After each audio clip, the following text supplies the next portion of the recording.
Hi hello ನಮಸ್ಕಾರ, welcome back to my YouTube channel. ನಾನಿವತ್ತು ನಿಮಗೆ ಸಿಂಪಲಾಗಿ ಎಗ್ ರೈಸ್ ಮಾಡೋದನ್ನು ತೋರಿಸ್ತಾ ಇದ್ದೀನಿ.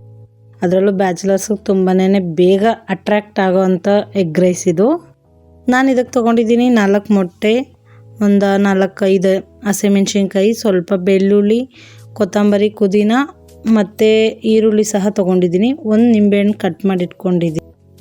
ಆಲ್ರೆಡಿ ಎಣ್ಣೆ ಕಾಯೋದಕ್ಕೆ ಇಟ್ಟಿದ್ದೆ, ಅದಕ್ಕೆ ಸಾಸಿವೆ ಹಾಕ್ತಾ ಇದ್ದೀನಿ. ಈಗ ನೆಕ್ಸ್ಟು ಕಡಲೆಬೇಳೆ ಆಪ್ಷನಲ್ಲು ಹಾಕೋಂಗಿದ್ರೆ ಹಾಕ್ಕೋಬೋದು, ಇಲ್ಲಾಂದರೆ ಬೇಡ, ಬಟ್ ನಾನು ಹಾಕ್ಕೊತೀನಿ ಚೆನ್ನಾಗಿರುತ್ತೆ ಅಂತ. ಬೆಳ್ಳುಳ್ಳಿ ಜಜ್ಜಿಟ್ಕೊಂಡಿರ್ತೀವಲ್ಲ ಅದು, ಮತ್ತು ಹಸಿಮೆಣ್ಸಿನ್ಕಾಯಿ, ಈರುಳ್ಳಿ ಜಾಸ್ತಿ ಹಾಕ್ಕೊಂಡ್ರೆ ಇನ್ನೂ ಟೇಸ್ಟ್ ಚೆನ್ನಾಗಿರುತ್ತೆ. ಹಾಗಾಗ್ಬಿಟ್ಟು ನಾನು ಜಾಸ್ತಿ ಹಾಕ್ಕೊತಾ ಇದ್ದೀನಿ. ಇದನ್ನು ನೀಟಾಗಿ ರೋಸ್ಟ್ ಮಾಡ್ಕೋಬೇಕು. ಆಮೇಲೆ ಶುಂಠಿ ಬೆಳ್ಳುಳ್ಳಿ ಪೇಸ್ಟು 1 ಸ್ಪೂನ್ ಹಾಕ್ತಾಯಿದ್ದೀನಿ. ಅದು ಫುಲ್ಲು ಹಸಿ ವಾಸನೆ ಹೋಗೋವರೆಗೂ ರೋಸ್ಟ್ ಮಾಡ್ಕೋಬೇಕು. ನೆಕ್ಸ್ಟ್ ಮೊಟ್ಟೆ ಹಾಕ್ಕೊಂಡಿದ್ದೀನಿ. ಈಗ ರುಚಿಗೆ ತಕ್ಕಷ್ಟು ಉಪ್ಪು ಹಾಕ್ಕೊತಾ ಇದ್ದೀನಿ. ಸ್ವಲ್ಪನೇ ಹಾಕ್ಕೊಂಡಿದ್ದು, ಕಡಿಮೆ ಆದರೆ ನೆಕ್ಸ್ಟ್ ಹಾಕ್ಕೋಬೋದು. ಆಮೇಲೆ ಖಾರದ ಪುಡಿ ಮತ್ತು ಧನಿಯಾ ಪುಡಿ ಸಹ ಹಾಕ್ಕೊತಾ ಇದ್ದೀನಿ. ಸ್ವಲ್ಪ ಚಿಕನ್ ಮಸಾಲ ಆಯಿತು, ಚಿಕನ್ ಮಸಾಲ ಸಹ ಹಾಕ್ಕೊಂಡಿದ್ದೀನಿ.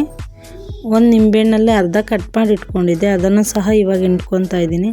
1 ಮಿನಿಟ್ 2 ಮಿನಿಟ್ ಬಿಟ್ಬಿಟ್ಟು ಮಿಕ್ಸ್ ಮಾಡಬೇಕು. ಬೇಗನೆ ಮಿಕ್ಸ್ ಮಾಡಬಾರ್ದು, ಯಾಕೆಂದರೆ ಸ್ಮೆಲ್ ಬಂದುಬಿಡುತ್ತೆ. ಅದು ಯೆಲ್ಲೋ ಕಲರ್ ಹಾಕಿರ್ತೀವಲ್ಲ, ಹಾಗಾಗಿಬಿಟ್ಟು ಇವಾಗ ಅದನ್ನು ನೀಟಾಗಿ ಎಲ್ಲ ಮಿಕ್ಸ್ ಮಾಡ್ಕೋಬೇಕು. ಅದೆಲ್ಲ ಮಿಕ್ಸ್ ಆದಮೇಲೆ ನಾವು ಕೊತ್ತಂಬರಿ, ಪುದೀನ ಕಟ್ ಮಾಡಿ ಇಟ್ಕೊಂಡಿರ್ತೀವಲ್ಲ, ಅದನ್ನು ಸಹ ಹಾಕ್ಕೋಬೇಕು.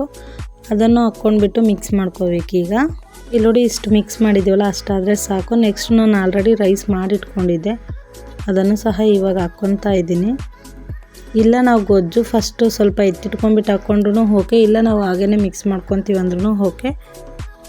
ನೋಡಿ, ನಾನು ಈ ಥರ ಕಲಿಸ್ತಾ ಇದ್ದೀನಲ್ಲ, ಈ ಥರ ಮಾಡ್ಕೋಬೇಕು. ಈ ರೀತಿ ಮಾಡಿಕೊಂಡ್ರೆ ತುಂಬ ಇಷ್ಟಪಟ್ಬಿಟ್ಟು ತಿಂತಾರೆ ಮತ್ತು ತುಂಬ ಟೇಸ್ಟಿಯಾಗೂ ಇರುತ್ತೆ. ನಾವು ಹೊರಗಡೆ ಹೋಗ್ಬಿಟ್ಟು ತಿಂದು ಹೆಲ್ತ್ ಹಾಳು ಮಾಡ್ಕೊಳೋದಕ್ಕಿಂತ ಮನೇಲೇ ಈ ರೀತಿ ಮಾಡ್ಕೊಂಡು ತಿಂದರೆ ತುಂಬ ಚೆನ್ನಾಗಿರುತ್ತೆ ಅಲ್ವಾ ಫ್ರೆಂಡ್ಸ್.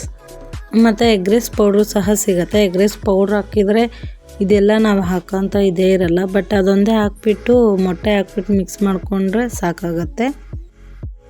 ನಾನು ಎಗ್ ರೈಸ್ ಪೌಡ್ರ್ ಹಾಕಿಲ್ಲ, ನಾನು ಚಿಕನ್ ಮಸಾಲ ಮತ್ತು ಗರಂ ಮಸಾಲ, ಖಾರದ ಪುಡಿ, ಧನಿಯಾ ಪುಡಿ, ಸಾಂಬಾರು ಪುಡಿ ಹಾಕಿರೋದು. ಹಾಗಾಗಿಬಿಟ್ಟು ಈ ಥರ ಇದೆ, ಬಟ್ ಟೇಸ್ಟ್ ಮಾತ್ರ ತುಂಬಾ ಚೆನ್ನಾಗಿದೆ.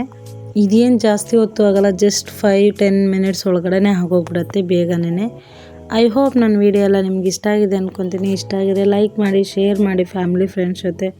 ಸಬ್ಸ್ಕ್ರೈಬ್ ಆಗೋದು ಮರಿಬೇಡಿ ಪ್ಲೀಸ್. ನಂಗೆ ಸಪೋರ್ಟ್ ಮಾಡಿ, ಒಂದು ಸಾರಿ ಟ್ರೈ ಮಾಡಿ.